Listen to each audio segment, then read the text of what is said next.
नमस्कार दोस्तों, मैं राकेश और पेशी एकेडमी से आज हम मध्यकालीन छत्तीसगढ़ के इतिहास में एक फ्रेश टॉपिक डिस्कस करने जा रहे हैं। कवर्धा के फणिनाग वंश। कवर्धा के फणिनाग वंश का शासन काल रहा है 11वीं शताब्दी से लेकर 1413 ईस्वी तक। फणिनाग वंश के संस्थापक रहे हैं अहिराज और इन्होंने अपनी राजधानी बनाया था कवर्धा को। कवर्धा के फणिनाग वंश के अंतिम स्वतंत्र शासक माने जाते हैं गोपाल देव। रतनपुर कलचुरी वंश के शासक जाजल्य देव प्रथम ने फणिनाग वंश के शासक गोपाल देव के साम्राज्य पर आक्रमण किया और उन्हें युद्ध में पराजित किया। तो इस प्रकार से फणिनाग वंश के शासक गोपाल देव ने रतनपुर कलचुरी वंश के शासक जाजल्य देव प्रथम की अधीनता को स्वीकार किया और इस प्रकार से फणिनाग वंश के अंतिम स्वतंत्र शासक कहलाते हैं गोपाल देव। इसके बाद 1413 ईस्वी में रायपुर कलचुरी वंश के शासक ब्रह्मदेव राय फणिनाग वंश के शासक मोनिंग देव को युद्ध में पराजित करते हैं और इस प्रकार से 1413 ईस्वी में छत्तीसगढ़ से फणिनाग वंश की समाप्ति हो जाती है। फणिनाग वंश के संस्थापक है अहिराज।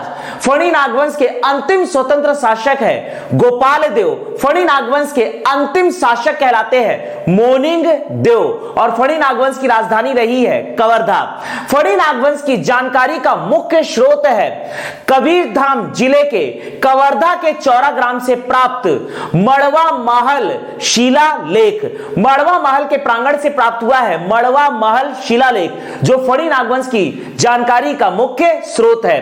तो आज हम डिस्कस करने जा रहे हैं मध्यकालीन छत्तीसगढ़ के इतिहास में कवर्धा के फणिनाग वंश। ध्यान दीजिएगा, यह हमारा है छत्तीसगढ़ राज्य। यह हमारा है छत्तीसगढ़ राज्य और आज हम डिस्कस करने जा रहे हैं कवर्धा के फणिनाग वंश। यह आपका है बस्तर संभाग, मिडिल पोर्शन में दुर्ग तथा रायपुर संभाग। यह आपका है बिलासपुर तथा सरगुजा संभाग, कांकेर, नारायणपुर, दंतेवाड़ा, बीजापुर, सुकमा, बस्तर, कोंडागांव। सुकमा, बस्तर, कोंडागांव। यह आपका है कबीरधाम, राजनांदगांव, बेमेतरा, दुर्ग, बालोद, बलौदा बाजार, रायपुर, धमतरी, महासमुंद, गरियाबंद, मुंगेली, पेंड्रा, बिलासपुर। यह आपका है रायगढ़, कोरबा, जांजगीर चांपा, कोरिया, सूरजपुर, बलरामपुर, सरगुजा और जशपुर। ध्यान, आज हम डिस्कस करने जा रहे हैं कवर्धा के फणिनाग वंश। कवर्धा के फणिनाग वंश। कवर्धा के फणिनाग वंश का शासन काल रहा है 11वीं शताब्दी से लेकर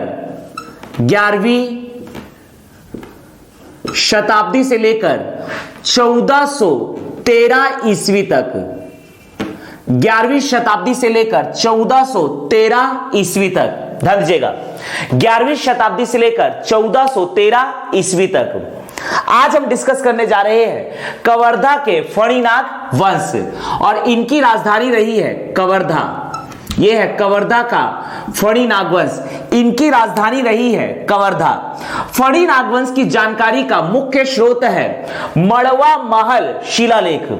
कवर्धा के मड़वा महल कवर्धा में स्थित है। मड़वा महल या दूल्हा देव महल कवर्धा में स्थित है। मड़वा महल, मड़वा महल कवर्धा के चौरा ग्राम में स्थित है। मड़वा महल, मड़वा महल के प्रांगण से प्राप्त हुआ है शिलालेख, जिसे कहा जाता है मड़वा महल शिलालेख, जो कवर्धा के फणिनाग वंश की जानकारी का मुख्य स्रोत है।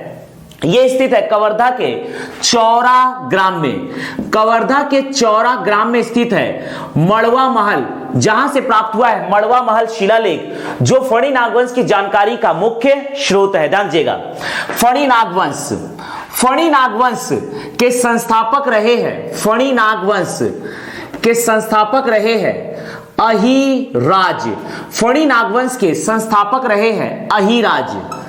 फणी नागवंश के संस्थापक रहे हैं अहिराज। ध्यान दीजिएगा, फणी नागवंश के संस्थापक रहे हैं अहिराज और इन्होंने अपनी राजधानी बनाया कवर्धा को। फणी नागवंश के अंतिम स्वतंत्र शासक, फणी नागवंश के अंतिम स्वतंत्र शासक, फणी नागवंश के अंतिम स्वतंत्र शासक रहे हैं गोपाल देव। फणी नागवंश के अंतिम स्वतंत्र शासक रहे हैं गोपाल देव, क्योंकि रतनपुर कलचुरी वंश के शासक जाजल्य देव प्रथम तथा फणी नागवंश के शासक गोपाल देव के बीच युद्ध होता है और इस युद्ध को जीतते हैं रतनपुर कलचुरी वंश के शासक जाजल्य देव प्रथम। तो इस प्रकार से गोपाल देव जाजल्य देव प्रथम की अधिसत्ता को स्वीकार करते हैं और इस प्रकार से फणी नागवंश जो कि रतनपुर कलचुरी वंश के अधीन आ जाता है। ध्यान दीजिएगा, जाजल्य देव प्रथम, जाजल्य देव प्रथम रतनपुर कलचुरी वंश के शासक, रतनपुर कलचुरी वंश, रतनपुर कलचुरी वंश के शासक जाजल्य देव प्रथम तथा गोपाल देव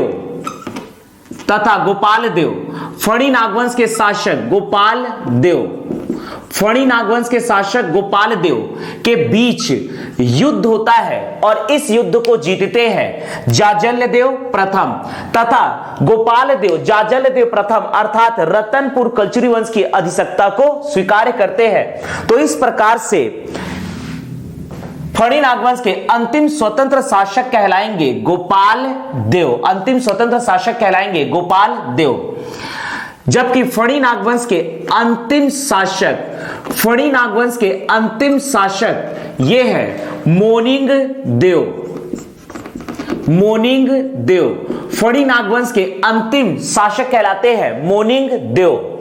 रायपुर कलचुरी वंश के शासक ब्रह्मदेव राय फणी नागवंश के शासक मोनिंग देव को युद्ध में पराजित करते हैं और इसी प्रकार से छत्तीसगढ़ से फणी नागवंश की पूर्णतः समाप्ति हो जाती है। तो ध्यान दीजिएगा, रायपुर कलचुरी वंश के शासक ब्रह्मदेव राय, रायपुर कलचुरी वंश के शासक ब्रह्मदेव राय, रायपुर कलचुरी वंश के शासक ब्रह्मदेव राय, रायपुर कलचुरी वंश के शासक ब्रह्मदेव राय तथा फणी नागवंश के शासक मोनिंग देव, फणी नागवंश के शासक मोनिंग देव, फणी नागवंश के शासक मोनिंग देव के बीच युद्ध होता है और इस युद्ध को जीतते हैं रायपुर कलचुरी वंश के शासक, ध्यान दीजिएगा, रायपुर कलचुरी वंश के शासक ब्रह्मदेव राय और इस प्रकार से छत्तीसगढ़ से फणी नागवंश की समाप्ति हो जाती है। तो फणी नागवंश के शासनकाल रहा है 11वीं शताब्दी से लेकर 1413 ईस्वी तक। फणी नागवंश के संस्थापक रहे हैं अहिराज, अंतिम स्वतंत्र शासक कहलाते हैं गोपाल देव और अंतिम शासक कहलाते हैं मोनिंग देव। फणी नागवंश की राजधानी रही है, फणी नागवंश की राजधानी रही है कवर्धा, फणी नागवंश की राजधानी रही है कवर्धा। फणी नागवंश ने कलचुरी वंश की अधीनता को स्वीकार किया था, फणी नागवंश ने कलचुरी वंश की अधिसत्ता या अधीनता को स्वीकार किया था। इस बात की जानकारी हमें इस युद्ध से प्राप्त होती है। जाजल्य देव प्रथम ने गोपाल देव को युद्ध में पराजित किया, इस प्रकार से गोपाल देव ने जाजल्य देव प्रथम अर्थात रतनपुर कलचुरी वंश की अधिसत्ता को स्वीकार किया था। इस प्रकार से फणी नागवंश का समकालीन वंश है कलचुरी वंश, कलचुरी वंश, ध्यान दीजिएगा, कलचुरी वंश। फणी नागवंश के शासक शैव धर्म के अनुयायी थे अर्थात इनका धर्म था शैव धर्म, इनका धर्म था शैव धर्म अर्थात फणी नागवंश के शासकों के द्वारा शिव मंदिर का निर्माण किया गया, मुख्यतः शिव मंदिर का निर्माण किया गया। फणी नागवंश के शासकों के द्वारा शिव मंदिर का निर्माण किया गया। इसका उदाहरण है कवर्धा के चौरा ग्राम में स्थित भोरम देव मंदिर, मड़वा महल या दूल्हा महल, छेरकी महल, ये सभी के सभी शिव मंदिर है तथा राज्य संरक्षित स्मारकों की सूची में शामिल है।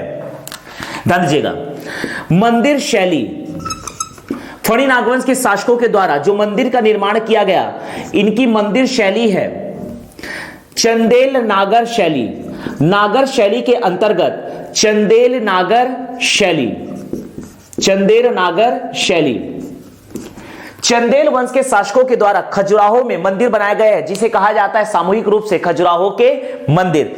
खजुराहो के मंदिर के सदृश फणी नागवंश के शासकों के द्वारा भी कवर्धा में के चौड़ा ग्राम में भोरम देव मंदिर, दूल्हा महल या मड़वा महल तथा छेरकी महल की स्थापना की गई। इन मंदिरों की शैली है चंदेल नागर शैली, चंदेल नागर शैली। मड़वा महल या दूल्हा महल, छेरकी महल तथा भोरम देव मंदिर ये सभी के सभी राज्य संरक्षित स्मारकों की सूची में शामिल है। ध्यान दीजिएगा, गोपाल देव के द्वारा 1089 ईस्वी में 1089 ईस्वी में भोरम देव मंदिर का निर्माण किया गया। रामचंद्र देव के द्वारा 1349 ईस्वी में मड़वा महल या दूल्हा महल तथा छेरकी महल की स्थापना की गई। ये तीनों के तीनों हैं शिव मंदिर। तो इस प्रकार से फणी नागवंश की राजधानी रही है कवर्धा। फणी नागवंश की जानकारी का मुख्य स्रोत है, फणी नागवंश की जानकारी का मुख्य स्रोत है मड़वा महल शिलालेख, मड़वा महल शिलालेख, मड़वा महल शिलालेख। फणी नागवंश की जानकारी का मुख्य स्रोत है मड़वा महल शिलालेख। ध्यान दीजिएगा, फणी नागवंश का शासनकाल रहा है 11वीं शताब्दी से लेकर 1413 ईस्वी। इसके संस्थापक है अहिराज, अंतिम स्वतंत्र शासक गोपाल देव, अंतिम शासक मोनिंग देव, राजधानी कवर्धा। इन्होंने कलचुरी वंश की अधीनता को स्वीकार किया था, अर्थात कलचुरी वंश इनके समकालीन वंश रहे हैं। फणी नागवंश का धर्म रहा है शिव धर्म। इनके द्वारा शिव मंदिर का निर्माण किया गया। मंदिर की शैली रही है चंदेल नागर शैली। फणी नागवंश की जानकारी का मुख्य स्रोत है मड़वा महल शिलालेख।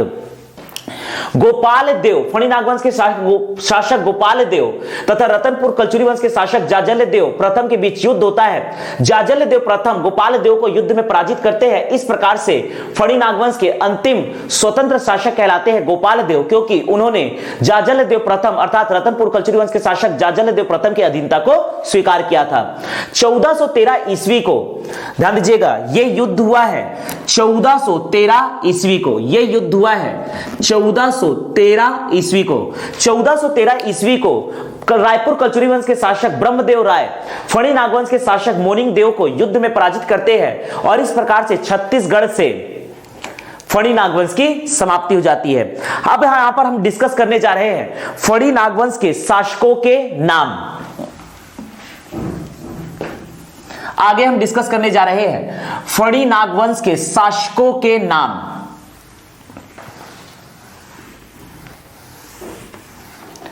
अगला हम डिस्कस करने जा रहे हैं फणी नागवंश के शासकों के नाम। ध्यान दीजिएगा, जिसकी जानकारी हमें प्राप्त होती है मड़वा महल शिलालेख से। ध्यान दीजिएगा, फणी नागवंश के शासक है, सबसे पहले है अहिराज, जो कि रहे हैं फणी नागवंश के संस्थापक।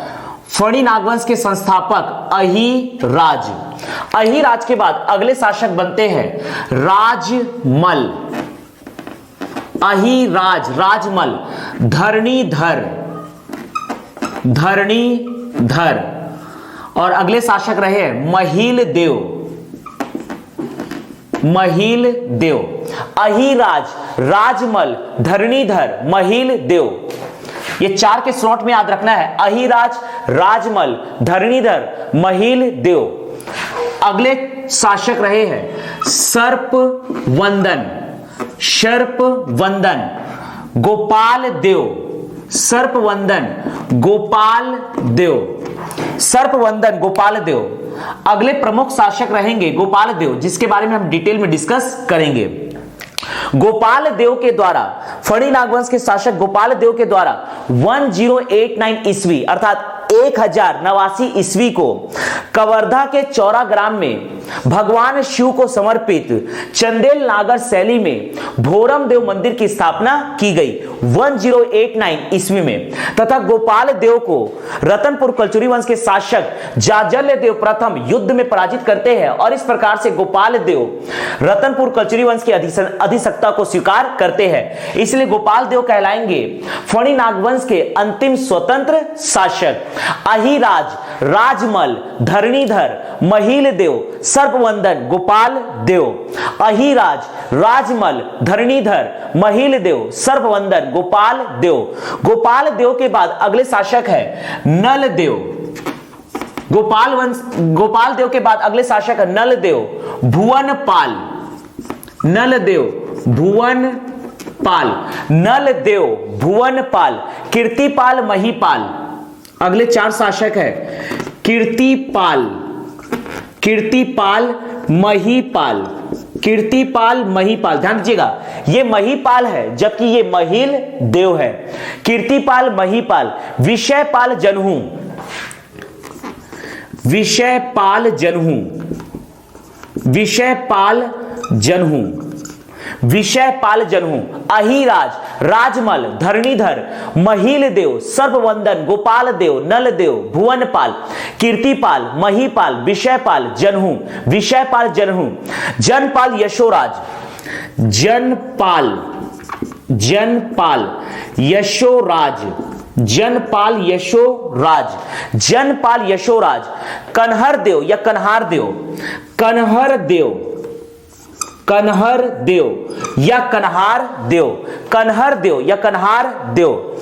लक्ष्मी वर्मा, लक्ष्मी वर्मा, कन्हर देव या कन्हार देव, लक्ष्मी वर्मा। खड़ंग देव, भुवनेकमल, खड़ंग देव, भुवनेकमल, भुवनेकमल। ध्यान दीजिएगा, खड़ंग देव, भुवनेकमल।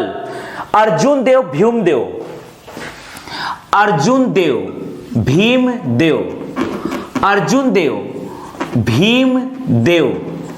लक्ष्मण देव, अगले हैं लक्ष्मण देव, रामचंद्र देव, लक्ष्मण देव, रामचंद्र देव। रामचंद्र देव को भी हम डिटेल में डिस्कस करेंगे। और रामचंद्र देव के बाद अंतिम शासक होते हैं, रामचंद्र देव के बाद अंतिम शासक है मोनिंग देव।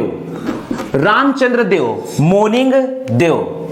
रामचंद्र देव के बाद अंतिम शासक पकड़ना है मोनिंग देव। ध्यान दीजिएगा, फणी नागवंश के शासक अहिराज, राजमल, धरणीधर, महिल देव, सर्पवंदन गोपाल देव, नल देव, भुवनपाल, कीर्तिपाल, महिपाल, विषयपाल जनहू, जनपाल, यशोराज, कन्हार देव या कन्हर देव, लक्ष्मी वर्मा, खड़ंग देव, भुवनेकमल, अर्जुन देव, भीम देव, लक्ष्मण देव, रामचंद्र देव, मोनिंग देव। रामचंद्र देव, रामचंद्र देव के द्वारा 1349 ईस्वी में, रामचंद्र देव के द्वारा 1349 ईस्वी में कवर्धा के चौरा ग्राम में मड़वा महल या दूल्हा देव महल की स्थापना की गई तथा साथ ही साथ चौरा ग्राम में छेरकी महल की स्थापना की गई। यह मंदिर चंदेल नागर शैली में बने हुए मंदिर है जो कि शिव मंदिर है। अर्थात 1349 ईस्वी में रामचंद्र देव के द्वारा कवर्धा के चौरा ग्राम में भगवान शिव को समर्पित चंदेल नागर शैली में मड़वा महल या दूल्हा देव महल तथा छेरकी महल की स्थापना की गई। रामचंद्र देव के द्वारा मड़वा महल में कलचुरी वंश की राजकुमारी अंबिका देवी के साथ विवाह किया गया, इसीलिए मड़वा महल को दूल्हा देव महल भी कहा जाता है, क्योंकि यह विवाह का प्रतीक चिन्ह के रूप में बना, क्योंकि रामचंद्र देव ने कलचुरी राजकुमारी अंबिका देवी से मड़वा महल में ही विवाह किया था। तो इस प्रकार से रामचंद्र देव के द्वारा 1349 ईस्वी में मड़वा महल या दूल्हा देव महल तथा छेरकी महल की स्थापना कवर्धा के चौरा ग्राम में की गई और रामचंद्र देव के द्वारा ही कलचुरी कालीन राजकुमारी अंबिका देवी के साथ मड़वा महल में विवाह किया गया। अगले शासक है मोनिंग देव। मोनिंग देव ब्रह्मदेव राय के द्वारा, रायपुर कलचुरी वंश के शासक ब्रह्मदेव राय के द्वारा 1413 ईस्वी में फणी नागवंश के शासक मोनिंग देव को युद्ध में पराजित किया गया और इसी के साथ छत्तीसगढ़ से फणी नागवंश की समाप्ति हो गई। तो कलचुरी वंश के शासक, रायपुर कलचुरी वंश के शासक ब्रह्मदेव राय के द्वारा फणी नागवंश के शासक मोनिंग देव को युद्ध में पराजित किया गया और इसी प्रकार से 1413 ईस्वी को रायपुर कलचुरी वंश के शासक ब्रह्मदेव राय के द्वारा फणी नागवंश के शासक मोनिंग देव को युद्ध में पराजित किया गया और इस प्रकार से छत्तीसगढ़ से फणी नागवंश की समाप्ति हो गई। तो फणी नागवंश के अंतिम शासक कहलाते हैं मोनिंग देव। मोनिंग देव को 1413 ईस्वी को रायपुर कलचुरी वंश के शासक ब्रह्मदेव राय युद्ध में पराजित करते हैं और इस प्रकार से फणी नागवंश के अंतिम शासक कहलाते हैं मोनिंग देव। तो फणी नागवंश के शासकों के क्रम है अहिराज, राजमल, धरणीधर, महिल देव, सर्पवंदन, गोपाल देव, नल देव, भुवनपाल, कीर्तिपाल, महीपाल, विषयपाल, जनहू, जनपाल, यशोराज, कन्हर देव या कन्हार देव, लक्ष्मी वर्मा, खड़ंग देव, भुनेकमल, अर्जुन देव, भीम देव, लक्ष्मण देव, रामचंद्र देव, मोनिंग देव। फणी नागवंश के संस्थापक रहे अहिराज। अगले प्रमुख शासक है गोपाल देव। 1089 ईस्वी अर्थात 1089 ईस्वी को गोपाल देव के द्वारा कवर्धा के चौरा ग्राम में भोरम देव मंदिर की स्थापना की गई, जो कि चंदेल नागर शैली में निर्मित एक शिव मंदिर है। इसके बाद ध्यान दीजिएगा, गोपाल देव का रतनपुर कलचुरी वंश के शासक जाजल्य देव प्रथम के साथ युद्ध होता है और जाजल्य देव प्रथम गोपाल देव को युद्ध में पराजित करते हैं। इस प्रकार से गोपाल देव रतनपुर कलचुरी वंश की अधिसत्ता को स्वीकार करते हैं, इसलिए फणी नागवंश के अंतिम स्वतंत्र शासक कहलाते हैं गोपाल देव। 1349 ईस्वी को रामचंद्र देव के द्वारा कवर्धा के चौरा ग्राम में मड़वा महल या दूल्हा देव महल तथा छेरकी महल की स्थापना की जाती है। रामचंद्र देव के द्वारा कलचुरी कालीन राजकुमारी अंबिका देवी के साथ मड़वा महल में ही विवाह किया जाता है, इसलिए मड़वा महल को विवाह का प्रतीक कहा जाता है।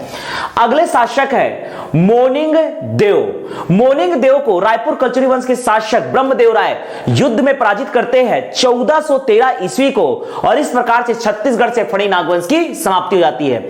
तो फणी नागवंश के अंतिम शासक कहलाते हैं मोनिंग देव।